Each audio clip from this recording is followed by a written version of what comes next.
Get to the bottom of what's truly healthy in this crazy, complex world, so you can take back what is rightfully yours. Welcome to the Health Sovereign Podcast. This is your host, Logan Christopher. Welcome back, my health sovereigns. Since starting this podcast up, and hopefully you've been listening in the whole time, what steps have you taken to claim your sovereignty in your health? Today we'll be diving into a few more points in the Health Sovereign Creed. The first one around culture, how it affects you and how you affect it, and not just culture at large, but different frames of size we can look at with this. Then we'll also be talking about the very important concept of anti-fragility. Very fun concept too. Let's get started. Point number 7 of the Health Sovereign Creed. I understand that my views on health are shaped by my culture and community, regardless of their truthfulness. So I keep an open mind about different possibilities, and I recognize that I, in turn, come to shape my community and culture at large, therefore having a moral responsibility to lead and inspire others in being healthy. Got a few important elements to that. So when I'm talking about culture and community, yeah, we can look at the whole worldwide culture. Well, there's this idea that there are all these different cultures, and different cultures have different ways of viewing the world.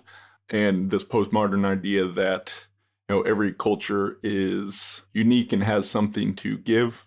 And while there's truth to that, we can also recognize that certain cultures in certain contexts absolutely are better than others, for lack of a better word. Not saying one culture by itself, but we can look at different things. So how a culture looks at health is going to determine health of that people to some degree. So the thing that we're talking about a lot here is this Western medical worldview, this model that is the culture of America here, in which I live, but really is exported to the rest of the world to a large degree. And the great parts of this, emergency medicine, the proper use of antibiotics, I already talked about that a little bit. These were very great advancements of it, and were also then kind of seen like the success of this system reinforced itself. It became a success to the successful loop. But then it is playing in fields where it's not great. And still though, because it is the cultural worldview, the dominant worldview, that most people do not perceive these flaws. Or if they perceive these flaws, they don't necessarily recognize other methods of looking at the same thing. So when I'm talking about culture and community, yeah, we can talk about this worldwide. And in that sense, what power do you have over that? Not much. You and I do not have much power over the community. Even someone with a great amount of power, still changing the worldview that's out there is a big thing. But with community, we can look at some smaller frame sizes where you do have input. So let's say your family, especially if you're raising kids, what you project onto them, what you teach them, what they learn from you just from observing and mimicking is your worldview to a large part. Now they may rebel against this. Kids kind of either fall in line or rebel against it, right? That's kind of the only two paths you can go. But they're going to be picking up stuff from you. So you are influencing kids as you're raising them, but you're influencing your husband, your wife, your girlfriend, boyfriend, any of the people you interact with, your family to some degree, the other parts of your family, your friends, your social circle, even the people that follow you on social media or any other channels on which you may post something or do something, put it out in the world. You are influencing people to some degree. Yes, some people don't have much influence and some people have greater influence, but it's recognizing that this influence is there. And even if you're not teaching health, not talking about it like I am here, you're still doing things that affect your health. And merely doing those things, others will pick up on it. And this can be completely unconsciously, right? So what you do with your health is influencing people one way or another. Now, if you're just picking up the dominant worldview, absorbing that through culture, so this is taught in our education, not really explicitly. It's so much of it is implicit, right? It's not directly taught, but it's absorbed through media channels and whatnot. So if you're just getting that, then you absorb that and then you reflect it out. If you are not consciously learning something, not critically thinking through it, then this is just what happens. This is how we humans operate. So it takes sovereignty, once again, to recognize this and then begin to change it. If you recognize that you are a sovereign individual around your health, and that then what you're doing is, once again, what we go back to in the previous episode where we talked about symbiosis, not just affecting you, but then affecting these other human symbionts that are walking around. And there's studies showing that we share bacteria with the people we interact with, which makes sense, right? They colonize us, we colonize them. Colonies spread from one area to another. And that can happen without necessarily having intimate body contact, just breathing, right? Bacteria will move on the winds, essentially. So this is important to recognize. And of course, with all of our ideas around health, not all of them are true. And I recognize that even myself, I'm not 100% truth speaker here, although I am trying to be. My ideas change over time. I've got wrapped up in things that I no longer believe about health, and come tomorrow, I maybe believe something different. But by getting to these foundational levels, these principles that we're talking about here, I do believe getting to this level helps to get less wrapped up in misinformation that is out there, but still not foolproof, right? So these ideas get spread, memes get spread around, a meme being one of the useful ideas that came from Richard Dawkins of kind of a mimetic gene, a mental gene that could be an idea essentially that spread around. So these can be spread around whether they're true or whether they're false.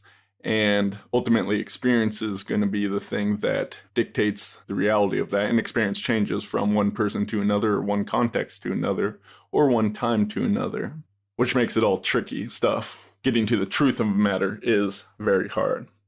So recognizing this, you can then begin to understand that you are influencing people, whether you want to or not, to some degree. And that's why it comes down to being a moral responsibility.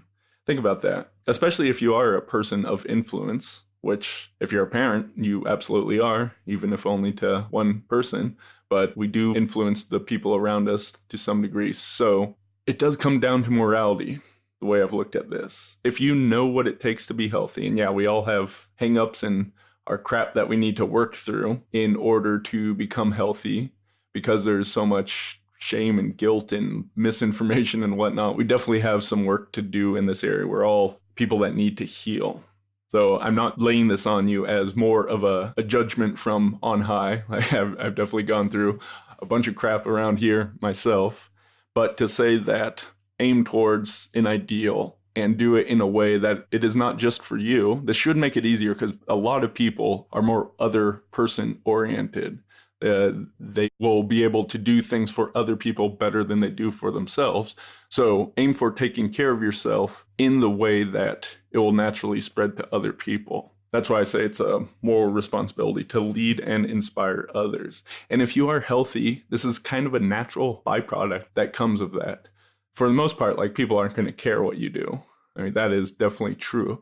But especially when you're older, let's say you're 50, 60, 70 years old, if you are vibrantly healthy, people are going to notice. And hopefully they end up asking you a little bit about it. And don't verbally vomit everything you know about health. You got to stretch it out, give a bit of information at a time, see if people are really interested, take some action on it, then you give them a bit more. But I do think there is definitely in health, there has to be this idea of leading by example, because the opposite is to go into a doctor that is vastly overweight on a bunch of drugs himself. Is that the model of health you want to look at? And if someone is in the health field, they need to be healthy. Once again, we all have challenges. I'm not saying a person needs to be perfect, but overall, health should be something that they're doing. It is a moral responsibility because of this. And this is that thing, I believe I talked about this in the very first episode, the interdependency. So health is about self-responsibility and recognizing that it can't just be about self because we exist with other people. We are influenced and influence them. So as you become healthier, you can have greater influence just by leading through example alone. I mean, that's so much of what I do. I'm doing this stuff for myself first, and by doing so, I'm able to help other people out there. And one other line in here, so I keep an open mind about different possibilities. Recognizing that, for the most part, we're not coming up with new ideas about health. It is, you're listening to a podcast here, listening to me expound on these ideas, and you're going to be absorbing some of the ideas if you agree with them, and it might just kind of slink right in. You've never thought about a subject, but you know me, you like me, you trust me, so you take my idea on, and hopefully it's a good idea and it works out for you. But understand this process is going on all the time. So getting to the truth, as I said, is really difficult to do. So even if you believe something, do your best, because this is kind of contrary to the human condition, keeping an open mind about such a thing, open to new information, open to changing your idea. Because I'll tell you one thing that does not seem to be healthy is dogma. No matter way you cut it, just getting locked into an idea, even if it is right, it tends to become very rigid. You can hold on to ideas while still being open to possible new information. I think that's a healthier way to go. Try not to believe your beliefs too much, recognizing also that things change. So even if something does work really great for you, recognize that it may not always work for you. Some event could shift the way that something works. So let's move on to point number 8. I recognize the anti-fragility of the human body, that its livingness can serve to help come back from stressors stronger than before. I will aim to support expanding my anti-fragility to further increase my health. When we're talking about health, I believe this term anti-fragility is absolutely crucial to understand. It's not a term most people know. It's popularized a few years ago by Nassim Nicholas Taleb in his book Anti-Fragility. Forget the subtitle, but something along the lines of things that gain from disorder. So what is anti-fragility? Basically coined a new word because we didn't have something that described this in our lexicon. The opposite of fragile is not robust. Something that is fragile, we can just think of like a wine glass, right? Falls off a table, easily likely to break. You put it in a box, you're going to put bubble wrap around it, you're going to tape it up, you're going to stamp fragile on the outside of the box in order to prevent this thing from breaking.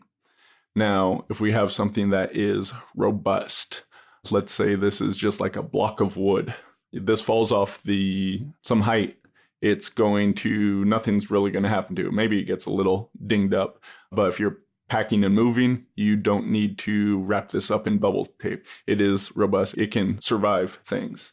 But the key difference with anti-fragile, right? You drop this block of wood off a thing, while it may not break, there may be no marks or nothing on it, it doesn't get better from that process. And I guess this analogy falls apart right here. But let's move on to the human body and just take working out in any fashion. Yoga, CrossFit, lifting weights, running, whatever. You're placing a stressor on the human body, and the body responds. All the wonderful mechanisms, the livingness of it responds in such a way that it rebuilds from the stressor and it comes back stronger or faster, more enduring, more flexible, whatever sort of workout you're doing. That is anti-fragility. That is, you place a stressor on the body and it responds, becoming better. So although we kind of all know this, most people don't think about it because we don't have this term until recently, anti-fragility. So the working out, that's a really simple example, but we can think about this in certain other ways. And many practices that are done that are good for your health tend to be along the lines of going into being uncomfortable in some sort of way. So the working out is one example. What about cold exposure, like ice baths? Wim Hof has made these quite popular in the last couple of years, along with deep breathing exercise, which is great because these are both areas that are not something the average person knows much about. So cold exposure, you are intentionally exposing your body to temperatures that make it uncomfortable. I mean, you can even go so far, build up to this smartly, of course, but to temperatures that have some dangerous element to it, where if you stayed in too long, you could get hyperthermia. What's the point of this? Well, the body is going to respond to that stressor in a positive way. That's very important. Another stressor, fasting, not eating food. It's uncomfortable for people. Some people have never really fasted besides like the overnight fast when you're sleeping. But fasting can trigger your body certain adaptations. Your body adapts to not having food coming in. all kinds of stuff that the body does during fasting. So I think it can be a very, very, very useful practice. And Taleb writes about this in his book as well. So you come back better from things such as this. I'll read a couple quotes from his book just to give you some more idea. Just about anti-fragility itself. Quote, some things benefit from shocks. They thrive and grow when exposed to volatility, randomness, disorders, and stressors, and love adventure, risk, and uncertainty. Anti-fragility is beyond resilience or robustness. Oh, here's another quote. Typically, the natural, the biological, is both anti-fragile and fragile, depending on the source and the range of variation. A human body can benefit from stressors to get stronger, but only to a point. So the human body is both fragile and anti-fragile. And this is a fun thing for me to think about. It's amazing the adaptability of the body and what it can come back from, right? So you can have an arm torn off, you can lose a kidney, you can lose an eye, you can lose both eyes. Like there's so much that can happen and you can still survive from that. That is not just robustness, but anti-fragility. I mean, to a certain point, right? With these, I guess that better would be termed robustness because you're not getting better if you lose an eye generally, although your other senses would pick up the slack. Your hearing would become sharper, your touch would become better, your smell would become more useful. So in a way, that is an anti-fragile response because you still need to survive and get by in the world. So these other senses would pick up the slack. If you lose both arms, you learn how to use your feet to pick up and move objects. So yeah, even in these, there is a case for it being anti-fragile adaptations. Though not saying want those to happen, not to me, not to you. At the same time, we're also really fragile. Like to kill a human does not take much. All kinds of accidents happen. It's actually quite easy to do it. So it's interesting to think about this adaptability we have, but also you can push too far on the limits, right? So I was saying with the ice baths, right? We take the temperature down much lower, way, way, way down low, or we extend the time frame, and what was good at some point, and this could be a blurry line, can become bad at some point. Even with a workout, right? There is overdoing it where you can injure yourself, or just overdoing it to the point where your body is not able to bounce back. You're actually driving up stress hormones, cortisol, and all that, where your body becomes less healthy from doing so. So this line between anti-fragile and fragile is an important thing to recognize with fasting, right? You're having a good response, your body is cleaning house and everything, but you go too far and you're starving and eventually you would die from such a thing. So there is this line or this gray area between the two, and that is important to recognize as well. There are lots of other things like this, and we want to look at this in different ways. And there are some things that really don't fit. So not all stressors can be good stressors that trigger this kind of anti-fragile adaptation. I would argue that any sort of mercury exposure is not a healthful thing to get. Your body can handle some to some degree.